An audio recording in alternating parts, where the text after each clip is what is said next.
وشفينا ونبينا وناصرنا وراشدنا ومرشدنا وغوثنا وغيثنا وغياثنا ومغيثنا محمدا عبده ورسوله. أما بعد فقد قال الله تبارك وتعالى في شان حبيبه الكريم: إن الله وملائكته يصلون على النبي يا أيها الذين آمنوا صلوا عليه وسلموا تسليما. اللهم صل على سيدنا ومولانا محمد وعلى آل سيدنا ومولانا محمد وبارك وسلم. پیارے اسلامی بھائیوں، حمد و صلوات کے بعد مختصر سی گفتگو ہے اور کچھ ضروری باتیں ہیں جو گوش گزار کرنی ہیں. کوئی فارمل بیان نہیں کرنا میں نے، بس کچھ شیئرنگ ہے. جو کچھ ہم نے سمجھا وہ آپ کے سامنے پیش کریں گے، انشاءاللہ فائدہ ہوگا. اللہ کا لاکھ لاکھ شکر ہے کہ ہم جتنے لوگ بھی یہاں پر جمع ہیں سب مسلمان ہیں، اور اللہ تعالیٰ کے کرم سے اللہ تبارک و تعالیٰ نے ہم کو انسان بنایا اور عقل دی.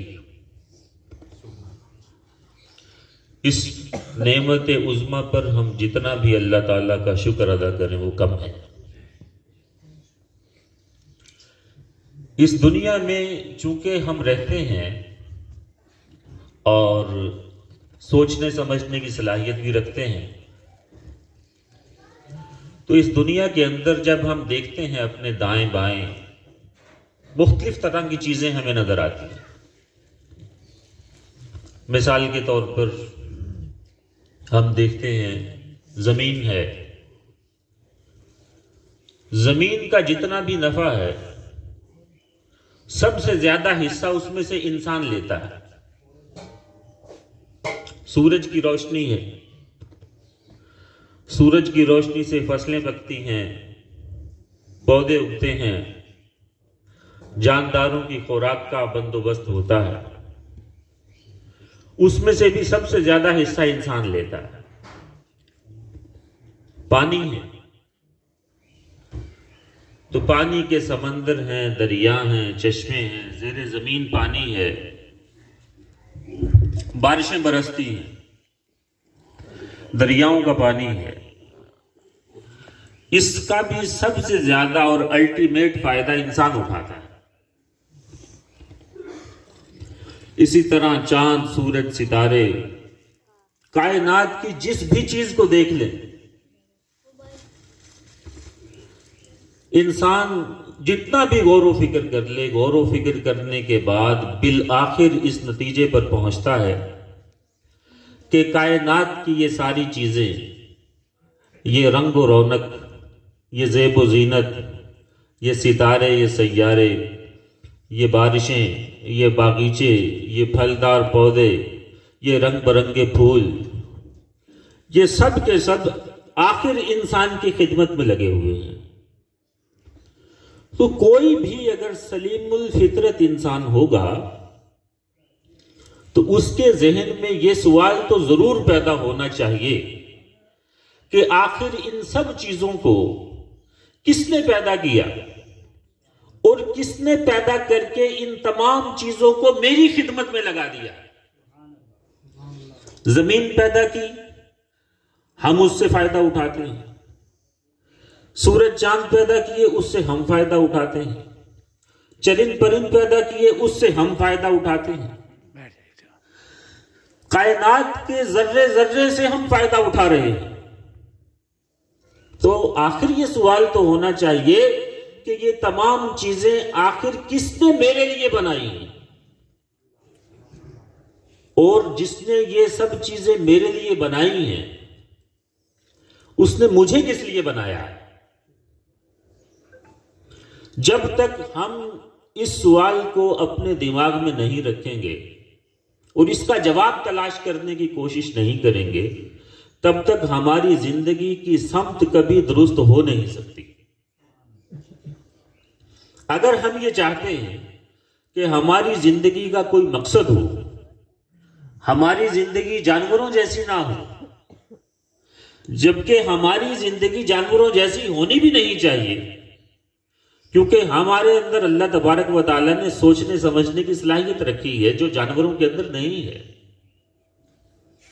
ہم چیزوں کو، معلومات کو جوڑ کر ان سے ایک نیا نتیجہ نکال سکتے ہیں، باقی کسی جانور کے اندر یہ صلاحیت نہیں ہے۔ تو پھر ہماری زندگی عام جانوروں کی طرح نہیں ہونی چاہیے۔ تو ہم کس لیے ہیں پھر؟ ہمارا یہاں پر آنا کیا محض بے مقصد ہے کہ آئیں، پیدا ہوں، عیش و عشرت کریں، اللہ تعالیٰ کی پیدا کردہ نعمتوں سے فائدہ اٹھائیں اور آخر میں فنا ہو کر خاک میں مل جائیں؟ تو اگر یہ ہے تو پھر تو سب بیکار ہے۔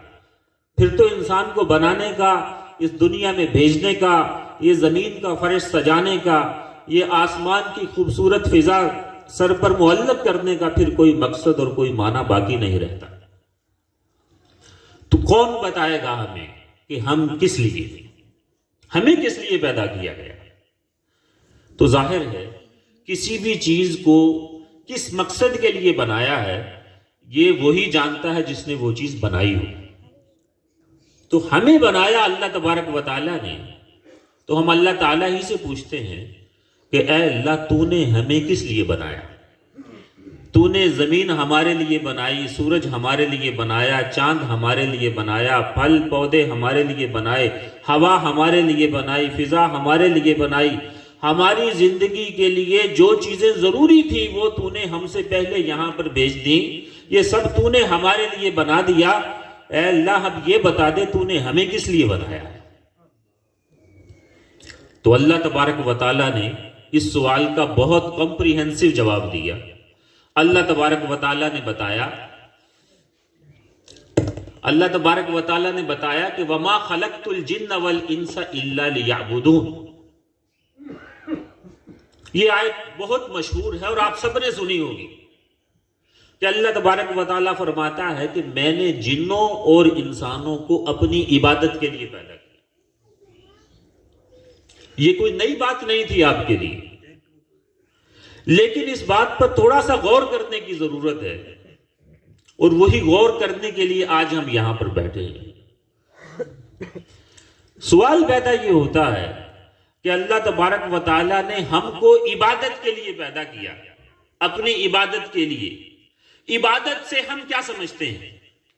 ہم عبادت کا جب بھی لفظ بولا جاتا ہے تو ہم سمجھتے ہیں کہ عبادت کا مطلب ہے نماز پڑھنی ہے، اور عبادت کا مطلب ہے روزے رکھنے ہیں رمضان شریف کے، اور عبادت کا مطلب یہ ہے کہ اگر استطاعت ہو، صاحب نصاب انسان ہو تو زکوٰۃ ادا کرنی ہے سال میں ایک مرتبہ۔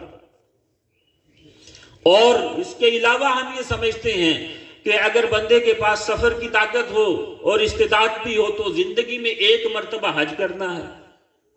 ہم تو اس چیز کو عبادت سمجھتے ہیں، اور عام طور پر تو ہم عبادت سے صرف اتنا سمجھتے ہیں کہ جناب عبادت کا مطلب یہ ہے کہ ہم نے 5 ٹائم پہ نماز پڑھ لینی ہے اور روزے رکھ لینے ہیں۔ زکوٰۃ کی طرف بھی بہت کم لوگ سوچتے ہیں، اور حج کے بارے میں تو اس سے بھی کم لوگ سوچتے ہیں۔ عام طور پر ہمارا تصور یہ ہوتا ہے کہ جب یہ بات کہی گئی کہ اللہ تبارک و تعالیٰ نے ہم کو اپنی عبادت کے لیے پیدا کیا، تو ہم صرف یہ سمجھ لیتے ہیں کہ ہمارا کام اب یہ ہے کہ ہم نے نماز پڑھ لینی ہے اور روزے رکھ لینے ہیں، اور بس ہماری پیدائش کا مقصد پورا ہو گیا۔ تو پیارے اسلامی بھائیوں، اگر صرف نماز پڑھ لینا، وہ بھی ہم میں سے کتنے فیصد لوگ پڑھتے ہیں ہم سب جانتے ہیں، جو پڑھتے ہیں میں ان کی بات کر رہا ہوں۔ اگر صرف نماز پڑھ لینا اور صرف سال میں 1 مہینے کے روزے رکھ لینا صرف یہی عبادت ہوتا تو یہ تو بہت تھوڑے ٹائم کا کام ہے، اس کے علاوہ باقی جو ہم پوری زندگی کا ٹائم گزارتے ہیں وہ تو ہم نماز میں صرف نہیں کرتے، نہ وہ ہم روزے میں صرف کرتے ہیں، نہ وہ ہم حج میں صرف کرتے ہیں، اور نہ ہی کیا بھی جا سکتا ہے۔ یہ ممکن نہیں ہے کہ کوئی آدمی دن کے 24 گھنٹے مسجد میں بیٹھا رہے، یہ ممکن نہیں ہے۔ اللہ تعالیٰ نے انسانوں کی زندگی کے معاملات کچھ اس طرح سے بنائے ہیں کہ ہمیں اور بھی بہت سے کام کرنے پڑتے ہیں، تب جا کر زندگی کا پہیہ چلتا ہے۔ صرف 24 گھنٹے ہم مسجد میں بیٹھ جائیں تو گزارا نہیں۔ ہمیشہ روزانہ کے روزانہ کوئی شخص روزے رکھنے لگ جائے تو بھی مشکل ہو جائے گی۔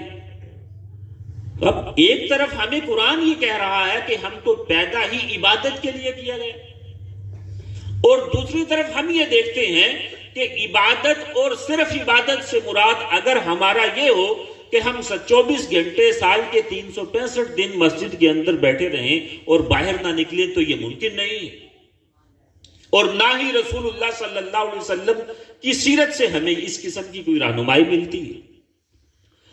تو پھر آخر کیا مطلب ہے اس بات کا کہ اللہ تبارک و تعالیٰ نے ہم کو اپنی عبادت کے لیے پیدا کیا ہے؟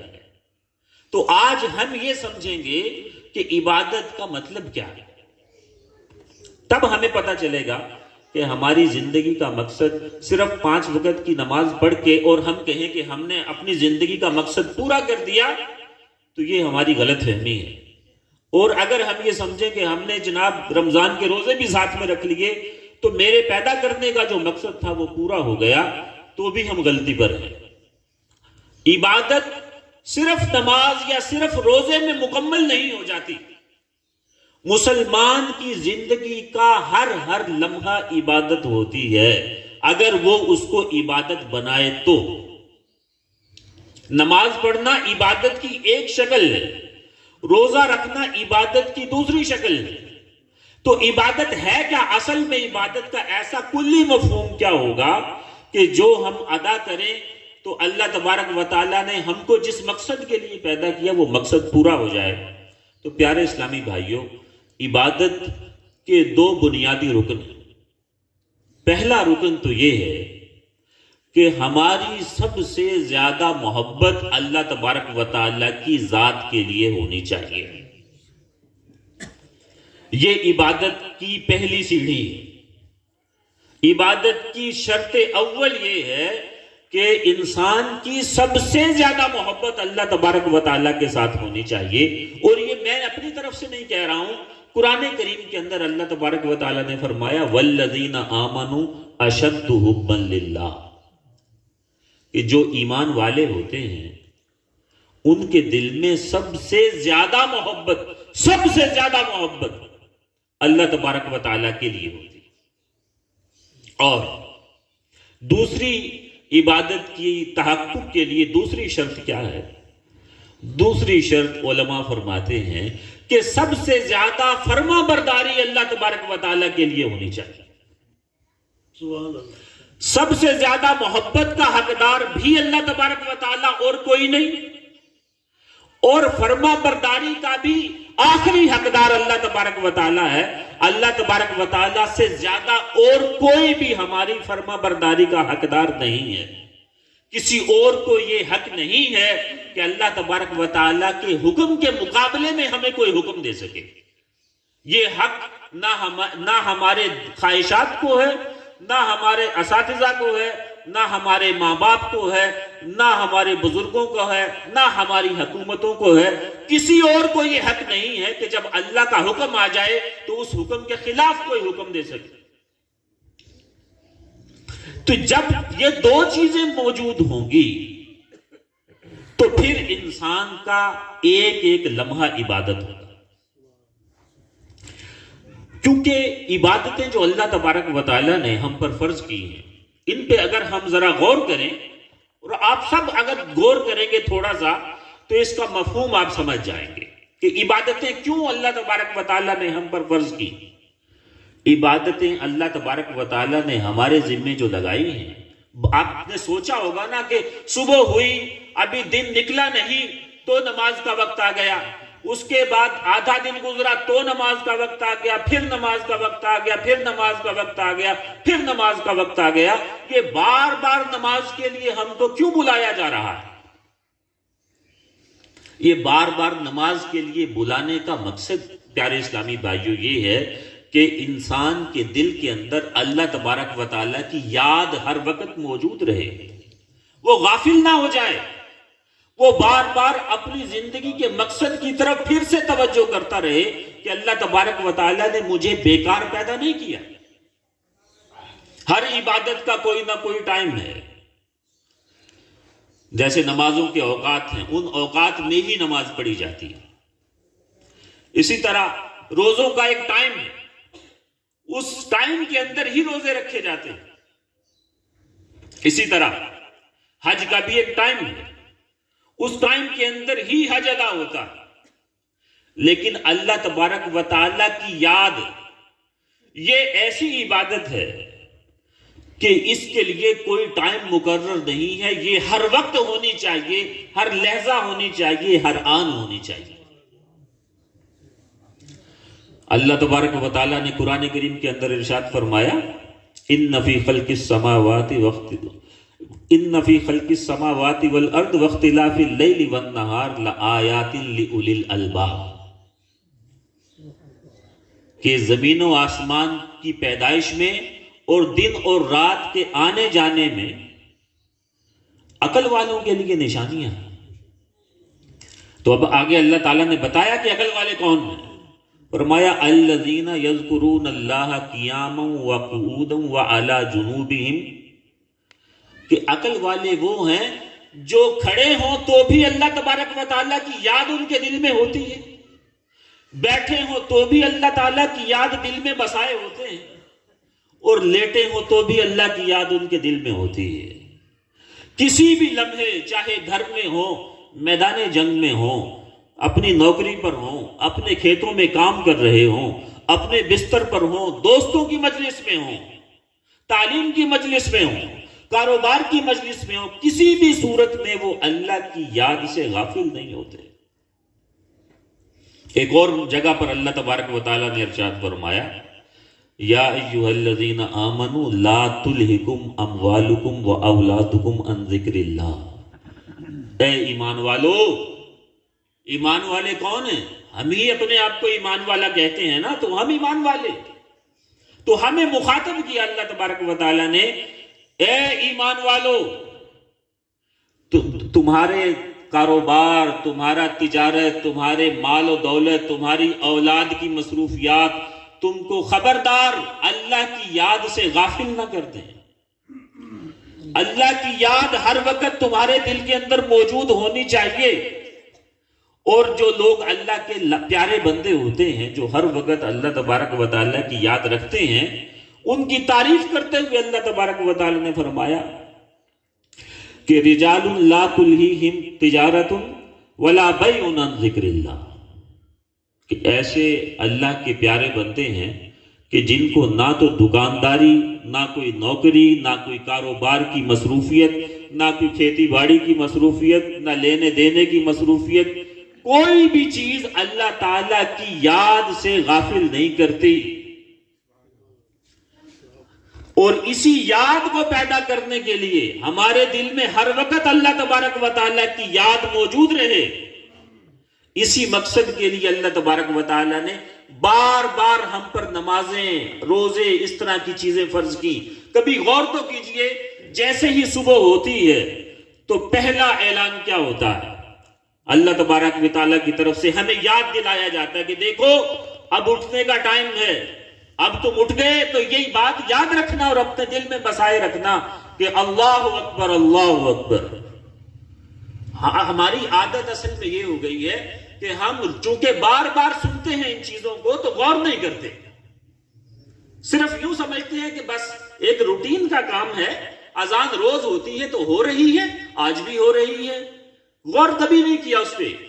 مؤذن کیا کہتا ہے؟ مؤذن ہمیں یاد دلاتا ہے کہ دیکھو اللہ سب سے بڑا ہے، اللہ سب سے بڑا ہے، لہٰذا اللہ تعالیٰ کے مقابلے میں نہ تو اپنے نفس کی بات ماننی ہے، نہ شیطان کے پیچھے جانا ہے، نہ برے دوستوں کی مجلس میں بیٹھنا ہے، نہ برائیوں کا ارتکاب کرنا ہے۔ چاہے آپ کے دوست آپ کو برائی کی طرف بلائیں، آپ کے کاروباری پارٹنر آپ کو برائی پر مجبور کریں، آپ کا معاشرہ آپ کو مجبور کر دے، کوئی بھی چیز آپ کو برائی کی طرف کھینچے، لیکن تمہارے ذہن میں یہ بات موجود ہونی چاہیے کہ اللہ اکبر، اللہ اکبر، اللہ سب سے بڑا ہے، اس کے حکم کے آگے اب کوئی اور مجھے حکم نہیں دے سکتا۔ صبح ہوتے ہی، آنکھ کھلتے ہی پہلی بات یہ یاد دلائی، اور پھر یہ کہا کہ تم صرف یہ نہ سمجھو کہ ہم تمہیں بتا رہے ہیں اللہ اکبر، اللہ اکبر، اللہ بہت بڑا ہے۔ اگلے ہی جملے میں کیا بتایا؟ اشہد اللہ الہ الا اللہ۔ تم یاد کرو اس بات کو کہ تم بھی اس بات کی گواہی دیتے ہو کہ اللہ سب سے بڑا ہے۔ مؤذن یاد دلاتا ہے کہ تم یہ بات گواہی کے ساتھ کہہ چکے ہو کہ اللہ سب سے بڑا ہے، تم اس بات کو مان چکے ہو کہ اشہد اللہ الہ الا اللہ، اللہ کے سوا کوئی معبود نہیں ہے، اللہ کے علاوہ حکم دینے کی اہلیت کسی کے پاس نہیں ہے۔ اور اس کے بعد فوراً ہی اگلے جملے میں مؤذن پھر یاد دلاتا ہے کہ یاد کرو تم محمد عربی صلی اللہ علیہ وسلم کی گواہی دے چکے ہو، اور محمد عربی صلی اللہ علیہ وسلم کے بارے میں اللہ تبارک و تعالیٰ نے یہ کہہ دیا کہ قُلْ إِن كُنتُمْ تُحِبُّونَ اللَّهَ فَاتَّبِعُونِي يُحْبِبْكُمُ اللَّهُ، کہ جن کو تم اپنا نبی مان چکے ہو، اللہ تبارک و تعالیٰ کی وحدانیت کی گواہی دیتے ہو، تو یاد رکھو کہ اللہ تبارک و تعالیٰ تم سے تب محبت کرے گا جب تم جس نبی کے نبی ہونے کی گواہی دے چکے اس کی پیروی کرو گے۔ مؤذن ہمیں یہ چیزیں یاد دلا رہا ہوتا ہے، اور پھر ساتھ میں بتاتا ہے کہ اب یہ چیزیں تمہیں یاد آ گئی تو حیا علی الصلاۃ، حیا علی الصلاۃ، آ جاؤ پھر نماز کی طرف، کیونکہ تمہارے رب کو یاد کرنے کا یہی ایک طریقہ ہے۔ آ جاؤ نماز کی طرف، آ جاؤ نماز کی طرف، حیا علی الفلاح، آ جاؤ کامیابی کی طرف، آ جاؤ کامیابی کی طرف، آ جاؤ کامیابی کی طرف۔ اللہ تبارک و تعالیٰ کا گویا کہ آپ سمجھ لیں اللہ تعالیٰ کے دربار کا دربان بلا رہا ہوتا ہے، اور پھر آخر میں پھر یاد دلاتا ہے کہ کیوں آؤ؟ وہ لا الہ الا اللہ، اللہ سب سے بڑا ہے اور اللہ کے سوا کوئی عبادت کے لائق نہیں۔ اب صبح جیسے ہی آنکھ کھلی انسان کو یاد دلوا دی گئی یہ پوری بات۔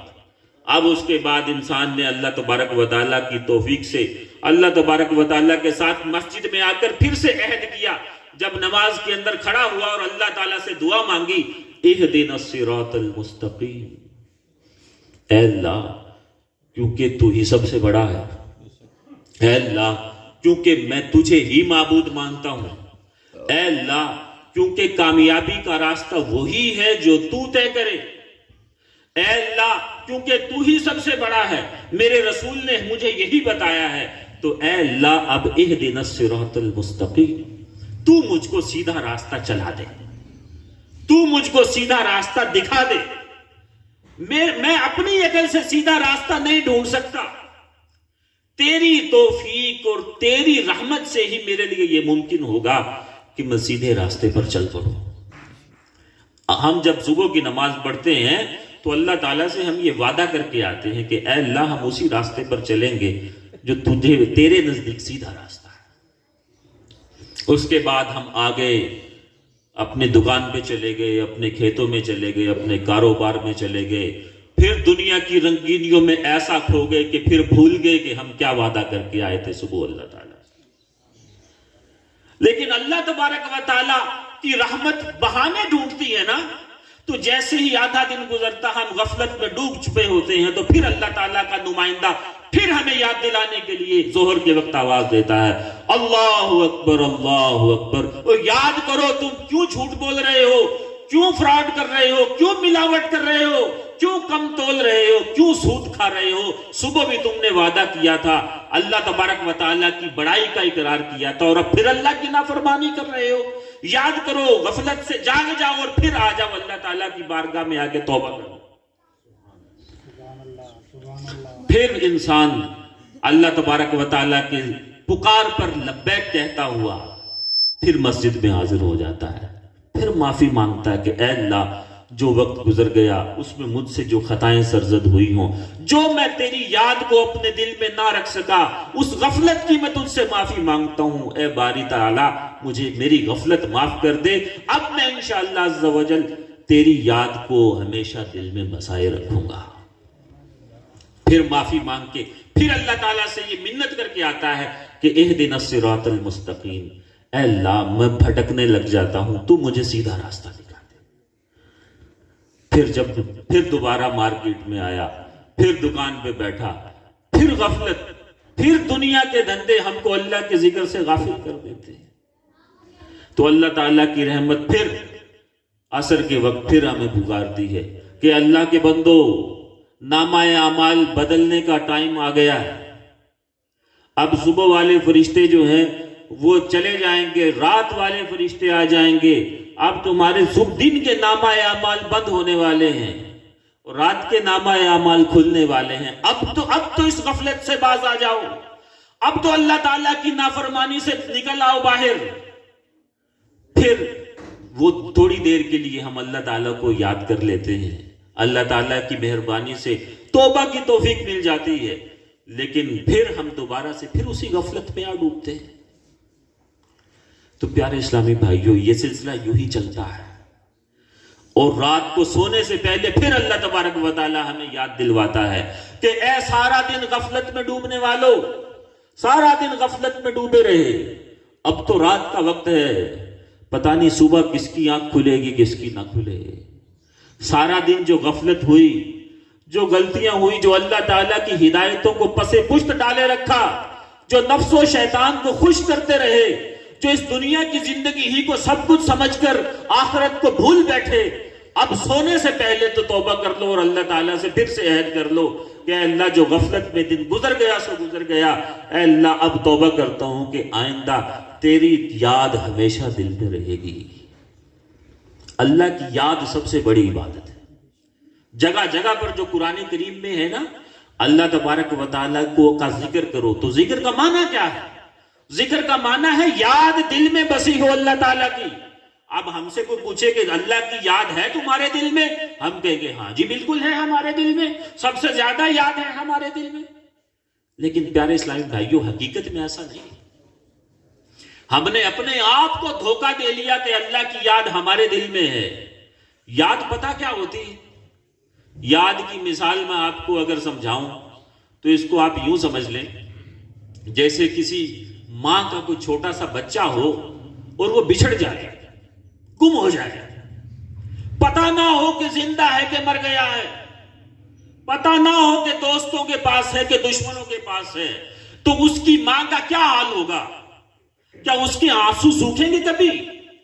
سوتے میں، جاگتے میں، اٹھنے میں، بیٹھنے میں، کھڑے ہوتے میں، گھر میں کوئی فنکشن ہوگا، کوئی شادی ہوگی، ماں جب کھانا کھائے گی تو پہلے روئے گی بعد میں کچھ کرے گی۔ یہ بچے کی جو یاد ہے یہ اس کو سکون کا سانس نہیں لینے دے گی، تڑپائے رکھے گی۔ یہ ہوتی ہے یاد جو دل سے کبھی جدا نہیں ہوتی۔ ہمارے دل میں کیا اللہ کی یاد ہے اس طرح سے؟ بالکل بھی نہیں، بالکل بھی نہیں ہے۔ صرف لفاظی ہے پیارے اسلامی بھائیوں، لفاظی ہے، اور لفاظی سے ہم اپنی ذات کو دھوکہ دے سکتے ہیں، اللہ تعالیٰ کو دھوکہ نہیں دے سکتے۔ امام جعفر صادق رسول اللہ صلی اللہ علیہ وسلم کے شہزادے فرماتے ہیں کہ اللہ کا ذکر کیا ہے؟ فرماتے ہیں اللہ کا ذکر صرف یہ نہیں ہے کہ بندہ تسبیح پکڑ لے اور تسبیح گھماتا رہے اور دل میں اللہ کی یاد ہی نہ ہو۔ اللہ کا ذکر یہ ہے، سب سے افضل ذکر یہ ہے کہ تمہارے دل میں ہر وقت اللہ تبارک و تعالیٰ کا خیال بسا ہو، ہر وقت ہر لحظہ تمہارا دل یہ سوچ کر کپکپا رہا ہو کہ میرا ایک رب ہے، وہ مجھے دیکھ رہا ہے، میں اسی کی دی ہوئی روزی کھا رہا ہوں، اسی کی دی ہوئی نعمتوں سے میں بہراور ہو رہا ہوں، اسی کی دی ہوئی عقل سے میں سوچ رہا ہوں، اسی کے دیے ہوئے اعضاء سے میں کام کر رہا ہوں۔ ہر وقت دل کے اندر یہ ذمہ داری کا احساس جاگوزی رہنا چاہیے۔ تو یہ اللہ تعالیٰ کا ذکر ہے۔ اس کے ساتھ زبان سے بھی ذکر ہو تو نور علی نور ہے، لیکن خالی زبان سے جناب والا ہم کرتے رہے سبحان اللہ اور دل میں اللہ کی یاد ہی نہ ہو، دل میں ہم شیطانی منصوبے بنا رہے ہوں، تو پھر یہ ذکر نہیں پیارے اسلامی بھائیو، یہ تو مذاق ہے جو ہم اللہ تعالیٰ کے ساتھ کر رہے ہیں معاذ اللہ۔ ذکر وہی ہے، ذکر کی پہلی جگہ دل ہے، دوسری جگہ اس کے ظاہر ہونے کی جگہ زبان ہے۔ جب تک دل میں اللہ تعالیٰ کی یاد نہیں تب تک زبان سے ذکر ہو نہیں سکتا۔ ذکر کا معنی کیا ہے؟ ماشاءاللہ علماء طالب علم بیٹھے سب سمجھتے ہیں ذکر کیا ہے؟ یاد کرنا۔ اللہ تبارک و تعالیٰ نے دوسری جگہ پر فرمایا، اور اللہ تعالیٰ بہت زیادہ آپ سے ڈیمانڈ نہیں کرتا ہے، اللہ تعالیٰ نے فرمایا اذکر اللہ کا ذکرکم آباءکم او اشد ذکرا۔ تو ذرا غور تو کریں، اللہ تعالیٰ کوئی بہت بڑی ڈیمانڈ نہیں کر رہا ہے آپ سے، کوئی یہ نہیں، کوئی لاکھوں روپے نہیں مانگ رہا۔ فرمایا اللہ تبارک و تعالیٰ کا ذکر کرو کثرت کے ساتھ۔ کتنا؟ فرمایا اتنا ہی کر لو جتنا تم اپنے ماں باپ کو یاد کرتے ہو، اتنا تو اللہ کو بھی یاد کر لو۔ او اشد ذکرا، یا اس سے تھوڑا سا زیادہ کر لو۔ کیا ہم اتنا بھی نہیں کر سکتے؟ اور ہم سے کوئی پوچھ لے تو ہم کہیں گے کہ جناب والا ہمارے سے بڑھ کر تو نہ کوئی عاشق رسول ہے، نہ اللہ تعالیٰ سے محبت کرنے والا کوئی ہے، نہ اللہ تعالیٰ کا کوئی فرما بردار ہے، جنت کا ہم نے ٹھیکہ لے لیا ہے۔ یہ غلط فہمیاں ہیں، یہ شیطان کے بہکاوے ہیں صرف، جن میں ہم اپنے آپ کو غفلت کے اندر ڈالنے کے لیے خود اپنے آپ کو دھوکہ دے رہے ہوتے ہیں۔ پیارے اسلامی بھائیوں، یہ اللہ تبارک و تعالیٰ نے جو اعضاء ہمیں عطا فرمائے ہیں، جو جسم عطا فرمایا، جو نعمتیں دی، یہ جو آج نعمتیں ہیں کل یہی ہمارے خلاف حجتیں ہوں گی۔ قرآن کریم کے اندر آپ سب نے پڑھا ہوگا زمین کے بارے میں، یومئذ تحدث اخبارہا، کہ وہ کیسا دن ہوگا جس دن زمین اپنی خبریں بیان کر دے گی۔ تو ذرا سوچیے زمین کی خبریں کیا ہیں؟ تو مفسرین بتاتے ہیں کہ زمین اس دن، قیامت کے دن، اللہ تبارک و تعالیٰ کے سامنے لوگوں کے بارے میں خبریں دی گی کہ یا اللہ اس فلاں آدمی نے میرے اوپر یہ گناہ کیا تھا، اس فلاں آدمی نے میرے اوپر کھڑا ہو کے شراب پی تھی، اس فلاں آدمی نے مجھ پر زنا کیا تھا، اس فلاں آدمی نے مجھ پر رہتے ہوئے چوریاں کی تھی، جو بھی ظلم کیے تھے لوگوں پر ڈھائے تھے، سود کھایا تھا۔ پیارے اسلامی بھائیوں، اس دن کیا ہوگا؟ یہ زمین خبریں دے گی، یومئذ تحدث اخبارہا۔ وہ کیسا خوفناک دن ہوگا جس دن زمین بھی گواہیاں دے رہی ہوگی، ہمارے ہاتھ، ہمارے پاؤں ہمارے خلاف گواہیاں دے رہے ہوں گے۔ تو اس تمام برائیوں سے بچنے کی کیا صورت ہے؟ ایک ہی صورت ہے کہ اپنے دل میں اللہ تبارک و تعالیٰ کی یاد کو بسائے رکھیں۔ ہر وقت اللہ تبارک و تعالیٰ کی یاد کم از کم اتنی تو ہو جتنی اللہ تعالیٰ نے فرمایا کہ مجھے اتنا ہی یاد کر لو جتنا اپنے باپ دادا کو یاد کرتے ہو، یا اس سے تھوڑا سا زیادہ کر لو۔ تو اتنا تو ہم کر ہی سکتے ہیں۔ اذکروا اللہ کا ذکرکم آباءکم او اشد ذکرا، اتنا تو کر سکتے ہیں۔ لیکن ہم بدقسمتی سے منہ موڑ رہے ہیں اللہ تعالیٰ کی یاد سے، غفلت میں مبتلا ہیں۔ اور جو لوگ اللہ کے ذکر سے منہ موڑتے ہیں، اللہ کی یاد اپنے دل میں نہیں سجاتے، ان کے لیے اللہ تعالیٰ نے کیا فرمایا یہ بھی سن لیجئے، آخری بات ہے۔ اللہ تعالیٰ نے فرمایا وَمَنْ أَعْرَضَ عَنْ ذِكْرِي فَإِنَّ لَهُ مَعِيشَةً ضَنْكًا، جس نے میری یاد سے منہ موڑا اس کے لیے تنگ زندگی ہے۔ آج ہم میں سے کس کی زندگی خوشحال ہے؟ ہاں، جس سے پوچھ لو وہی تنگ ہے، وہی تنگ ہے۔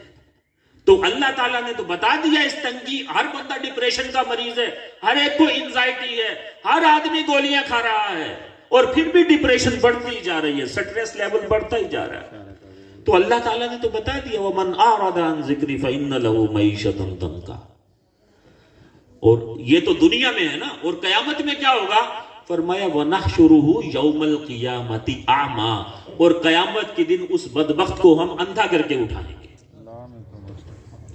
جس نے اپنے دل میں اللہ کی یاد کا دیا نہیں جلایا، اللہ تعالیٰ فرماتا ہے وَنَحْشُرُهُ يَوْمَ الْقِيَامَةِ أَعْمَى۔ اب وہ بندہ قیامت کے دن جب اندھا اٹھے گا تو روئے گا، چلائے گا اور کہے گا یا ربی لما حشرتنی اعمی وقد کنت بصیرا، کہ اے اللہ میری تو آنکھیں اچھی بلی ٹھیک ٹھاک تھی، یہ تو نے مجھے اندھا کر کے کیوں اٹھایا ہے؟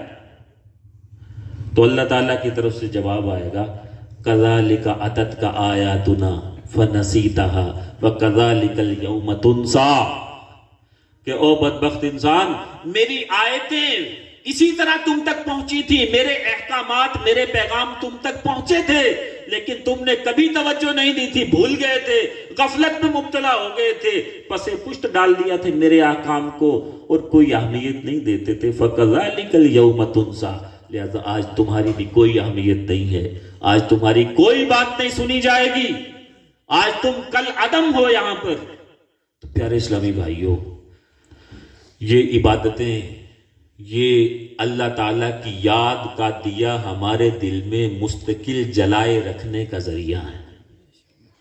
تو مہربانی کر کے کوشش کیا کریں، جب بھی اللہ تبارک و تعالیٰ کا پیغام آئے اللہ اکبر اللہ اکبر، تو اپنی پچھلی غفلت پر شرمندہ ہوتے ہوئے اللہ تعالیٰ کے گھر میں اس کے سامنے سر بسجود ہونے کے لیے حاضر ہو جایا کریں، اچھی صحبت اختیار کریں، برے دوستوں سے بچیں، نیک لوگوں کی صحبت میں رہیں۔ الحمدللہ ہماری دعوت اسلامی کا مدنی ماحول ہمیں میسر ہے، اور یہاں اجتماع بھی ہوتا ہے جمعرات کا، تو نیک مجلس ہے وہ، اور انسان جیسی مجلس میں بیٹھتا ہے وہی رنگ اس پر چڑھتا ہے۔ آپ گالی دینے والوں کی مجلس میں بیٹھنے لگیں، کچھ دن کے بعد آپ کی زبان پر بھی گالیاں جاری ہو جائیں گی۔ آپ درود شریف پڑھنے والوں کی مجلس میں بیٹھیں، کچھ دنوں کے بعد آپ کی زبان پر بھی انشاءاللہ درود شریف جاری ہو جائے گا۔ آپ نشہ بازوں کی مجلس میں بیٹھیں، کچھ دنوں کے بعد آپ بھی نشہ باز بن جائیں گے۔ تو صحبت اثر دکھاتی ہے۔ پیارے نبی پاک نے فرمایا المرء علی دین خلیلہ فلینظر احدکم من یخاللہ، کہ انسان اپنے دوستوں کے طریقے پر چلتا ہے، اپنے دوستوں کے دین پر ہوتا ہے، تو خوب چھان پھٹک کر لیا کرو کہ کس کو دوست بنانے لگے۔ تو نیک صحبت، نیک دوستی، اپنے برے دوستوں سے آج الگ ہو جائیں۔ یہ برے دوست دنیا کے اندر بھی تباہی لاتے ہیں اور آخرت کو بھی تباہ کر دیں گے۔ اب ٹائم ختم ہو گیا، ورنہ میں بری دوستی کی بھی ایک بات آپ کو بتاتا۔ قرآن کریم کہتا ہے یوم یعض الظالم علی یدیہ، وہ کیسا دن ہوگا جس دن ظالم اپنے افسوس کے مارے انگلیاں چبا ڈالے گا اور کہے گا یا ویلتا لیتنی اتخذت مع الرسول سبیلا، اے کاش میں نے رسول کا بتایا ہوا راستہ چنا ہوتا، یا ویلتا لیتنی لم اتخذ فلانا خلیلا، اے کاش میں نے فلاں بدبخت کو دوست نہ بنایا ہوتا جس نے میری دنیا بھی تباہ کر دی، آخرت بھی تباہ کر دی۔ یہ پیارے اسلامی بھائیوں کسی مولوی کی بات نہیں بتا رہا ہوں میں، نہ میں مولوی ہوں جو آپ کو مولوی کی بات بتاؤں گا، میں عام سا آدمی ہوں آپ لوگوں کی طرح ہی۔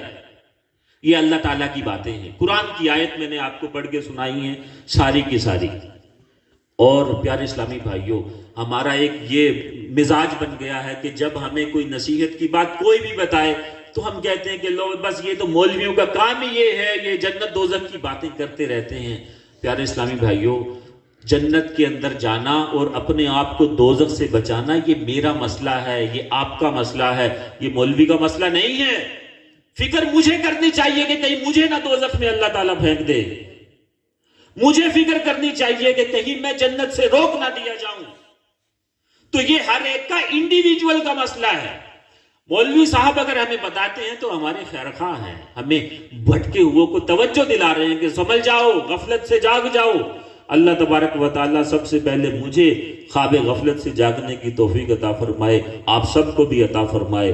اللہ تعالیٰ اپنی یاد کا دیا ہمیشہ کے لیے ہمارے سینوں میں روشن کر دے، ہم کبھی بھی غفلت میں مبتلا نہ ہوں۔